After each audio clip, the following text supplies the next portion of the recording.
یہ گالیاں سننے پہلے گالیاں دے رہا ہے. 9 بجے کا ٹائم تھا, 11 بجے پہنچا, یہ نشے کی حالت میں بیٹھا ہوا. یہ دیکھیں, ذیشان خان روکڑی کا آپ نے نام سنا ہوگا, اور یہ روکڑی خاندان ہے اور اتنا قدیمی خاندان ہے سنگنگ کے حوالے سے کہ ان کے آباء و اجداد نے تو اپنا نام جو بنایا سو بنایا. لیکن یہ کہیں جاتے ہیں کسی محفل میں اور ایک ایونٹ مینجمنٹ کا ایک مینیجر ان کو ہائر کرتا ہے, مجھے اس کا نام بھی نہیں پتا وہ کون ہے واٹس ایور. وہ مینیجر کرتا ہے, ایک ویڈیو ڈسپلے کرتا ہے اور ان کی شراب کی ویڈیو پی ہوئی ہے, انہوں نشے میں دھوت ہیں اور وہ لڑکھڑا رہے ہیں, اور یہ ویڈیو ملاحظہ فرمائے پہلے. بمشکل اس نے ایک گانا بھی نہیں گایا, لوگوں نے پیسے پھینک کے لے کر فرار ہو گیا. یہ میرے پیسے واپس نہیں کرائے, تو میرے پاس بہت زیادہ ویڈیو تیاری کرو بھائی, فراڈیے, میں تجھے چھوڑوں گا نہیں. ایسے یہ سنگر لوگ ایک شہرت حاصل کرنے کے بعد اپنے پرستاروں کے دلوں کے ساتھ کھلواڑ کرتے ہیں. ان کو جو پتہ چلتا ہے کہ جناب یہ تو رقص و سرور کی محفلیں جماتے ہیں اور شرابیں پیتے ہیں, تو ان کا دل بڑا ٹوٹتا ہے. لیکن جو ایونٹ مینیجر ہے اس نے بھی تھرڈ کلاس حرکت کا اخیر کر دیا کہ اس نے بھی کیا طوفان برپا کر دیا, اس ویڈیو کو عام کر دیا. ادارے اس کے اوپر ایکشن لیتے ہیں کہ نہیں لیتے, ویسے تگڑے آدمی کو ادارے ہاتھ نہیں ڈالتے. یہ تو ہم جیسوں کے اوپر ہاتھ ڈلتا ہے جن کے پیچھے ایک بندر نے بھی نہیں آنا ہوتا, ایک چونٹی بھی چل کے نہیں آتی, اور وہ بیچارے پس جاتے ہیں, مر جاتے ہیں, ان کے مستقبل تباہ و برباد ہو جاتے ہیں. ذیشان روکڑی کو کسی نے ہاتھ نہیں ڈالنا ہے, یہ میں آپ کو لکھ کے دے دوں. اور اگر ہاتھ ڈل بھی گیا تو وہ ایک ڈرامائی شکل میں ہاتھ ڈلے گا اور وہ بالکل کلیئر کٹ ہو کے نکل بھی جائے گا. اور ایک ریکارڈنگ میں تو آپ یہ بھی کہہ رہے ہیں باقاعدہ طور کے اوپر کہ میرے پاس اور بھی بہت ساری ریکارڈنگز ہیں. ناظرین گرامی, قبل آپ سے ایک گزارش ہے کہ ہمارے چینل کو سبسکرائب کر لیں. میرا نام یاسر شمون خان ہے اور آپ دیکھ رہے ہیں ڈیلی سوشل پاکستان. ناظرین, عجیب سے رسم و رواج وطن عزیز پاکستان میں چل پڑے ہیں, جس کے اوپر بات نہیں بھی کرنے کو دل مانتا اس کے اوپر بھی کرنی پڑتی ہے, کیونکہ اس کی وجہ یہ ہے کہ لمحہ بہ لمحہ باخبر رکھنا میری ذمہ داری بھی ہے.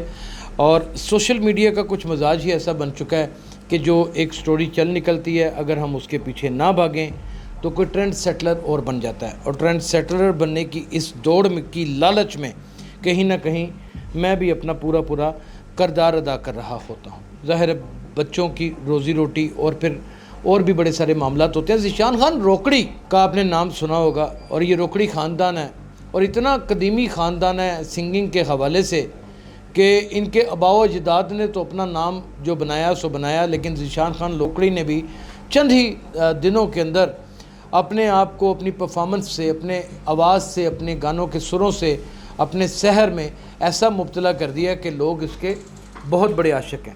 اچھا, یہ کہیں جاتے ہیں کسی محفل میں اور ایک ایونٹ مینجمنٹ کا ایک مینیجر ان کو ہائر کرتا ہے, مجھے اس کا نام بھی نہیں پتا وہ کون ہے واٹس ایور. وہ مینیجر کرتا ہے, ایک ویڈیو ڈسپلے کرتا ہے اور ان کی شراب کی ویڈیو پی ہوئی ہے, انہوں نشے میں دھوت ہیں اور وہ لڑکھڑا رہے ہیں, اور یہ ویڈیو ملاحظہ فرمائے پہلے. یہ گالیاں سننے پہلے گالیاں دے رہا ہے. 9 بجے کا ٹائم تھا, 11 بجے پہنچا, یہ نشے کی حالت میں بیٹھا ہوا. یہ دیکھیں, بمشکل اس نے ایک گانا بھی نہیں گایا, لوگوں نے پیسے پھینک کے لے کر فرار ہو گیا. یہ میرے پیسے واپس نہیں کرائے. ایک بندہ بیچ میں ڈالا تھا, اس نے کہا جی آپ ویڈیو ہٹا دو, میں نے اس کے کہنے پر ویڈیو ہٹائی, لیکن اس نے میرے میسیج کا بھی جواب نہیں دیا. 16 تاریخ کا ٹائم تھا, تو میرے پاس بہت زیادہ ویڈیو تیاری کرو بھائی, فراڈیے, میں تجھے چھوڑوں گا نہیں. مجھے نہیں پتا کہ وہ کون ہے ایونٹ مینجمنٹ کا مینیجر, میں نہیں جانتا ناظرین, اور نہ ہی میں جاننا چاہتا ہوں. دونوں نے غلط حرکتیں کی. ایسے یہ سنگر لوگ ایک شہرت حاصل کرنے کے بعد اپنے پرستاروں کے دلوں کے ساتھ کھلواڑ کرتے ہیں. ان کو جو پتہ چلتا ہے کہ جناب یہ تو رقص و سرور کی محفلیں جماتے ہیں اور شرابیں پیتے ہیں, تو ان کا دل بڑا ٹوٹتا ہے. لیکن جو ایونٹ مینیجر ہے اس نے بھی تھرڈ کلاس حرکت کا اخیر کر دیا کہ اس نے بھی کیا طوفان برپا کر دیا, اس ویڈیو کو عام کر دیا, اور 10 لاکھ روپے کے عوض اس نے لیا. لوگ کہہ رہے ہیں کہ یہ 10 لاکھ تو لیتے نہیں, یہ تو 50 لاکھ لیتا ہے. بھائی ایونٹ مینجمنٹ والوں کے ساتھ ان کا ایگریمنٹ ہوتا ہے کہ جو اوپر سے ویلیں شیلیں ہوں گی وہ ہماری ہوں گی اور 10 لاکھ ہمیں کیش دے دیجیے گا. وہ یہاں تک صحیح کہہ رہا ہے. لیکن دونوں نے جرائم کیے. ایک نے مشروب مغرب پیا, وہ ذیشان روکڑی ہیں, اور انہوں نے یہ وہاں پر آ کر گلگپاڑا بھی کیا. ادارے اس کے اوپر ایکشن لیتے ہیں کہ نہیں لیتے, ویسے تگڑے آدمی کو ادارے ہاتھ نہیں ڈالتے. یہ تو ہم جیسوں کے اوپر ہاتھ ڈلتا ہے جن کے پیچھے ایک بندر نے بھی نہیں آنا ہوتا, ایک چونٹی بھی چل کے نہیں آتی, اور وہ بیچارے پس جاتے ہیں, مر جاتے ہیں, ان کے مستقبل تباہ و برباد ہو جاتے ہیں. ذیشان روکڑی کو کسی نے ہاتھ نہیں ڈالنا ہے, یہ میں آپ کو لکھ کے دے دوں. اور اگر ہاتھ ڈل بھی گیا تو وہ ایک ڈرامائی شکل میں ہاتھ ڈلے گا اور وہ بالکل کلیئر کٹ ہو کے نکل بھی جائے گا. لیکن جس نے جرم کیا اس نے تو جرم کیا, لیکن جس شخص نے اس سے پیسے لینے تھے تم تھانے میں چلے جاتے, اپلیکیشن دے دیتے. تم نے ایک اتنے بڑے سٹار کی ایسی ویڈیو چھپ کے بنائی اور پھر اس کو سرعام بھی کر دیا. یعنی کہ یہ کیا طریقہ کار تھا؟ یعنی کہ یہاں پہ مکھی ماری جاتی ہے ناظرین, اور اس کے اوپر کسی نہ کسی طریقے سے ہم ہر شخص کو بلیک میل کرنے کا ایک نیا ڈھنگ اور ایک نیا طور طریقہ نکالتے ہیں. یہاں پر آپ کو میری رپورٹنگ یہ بات واضح کر دے گی کہ ڈیلی سوشل پاکستان کے اوپر چلنے والا ہر پروگرام حقیقت پر مبنی ہوتا ہے.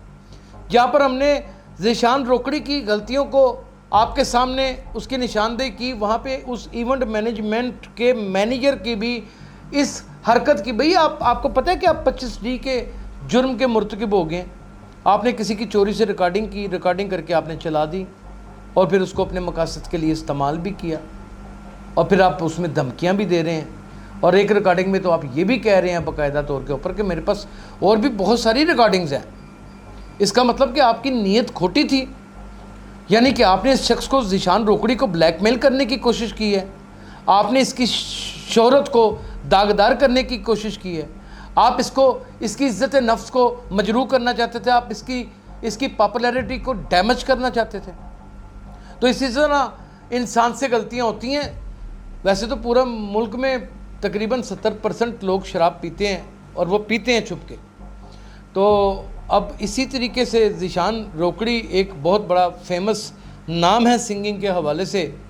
جب ان کا ذکر آیا ابھی چند روز قبل میڈم مریم نواز نے ان کو بڑا ستائش کی ان کی, تو پھر ظاہر ہے اس طرح کی چیزیں سامنے آ جانا. اسی طرح کی ایک چیز جو ہے راحت فتح علی خان کی آئی تھی, پھر وہ بات کہیں سے کہیں نکل گئی, تو ان کی بھی بات کہیں سے کہیں نکل جانی ہے. تو حرکتیں دونوں نے غلط کی ہیں. آپ نے ویڈیو وائرل کر کے جرم کر دیا اور انہوں نے یہ نشے میں دھت ہو کے گل گباڑا کر کے ستیہ ناش کر دیا. ناظرین, جب تک بھی آپ صحافت کریں, جب تک بھی آپ مائک کے آگے بولیں, آپ حقائق کو بیان کریں, عوام کو فیصلہ کرنے دیں کہاں کون غلط ہے کون صحیح ہے. اپنا بہت خیال رکھیے گا. اللہ حافظ.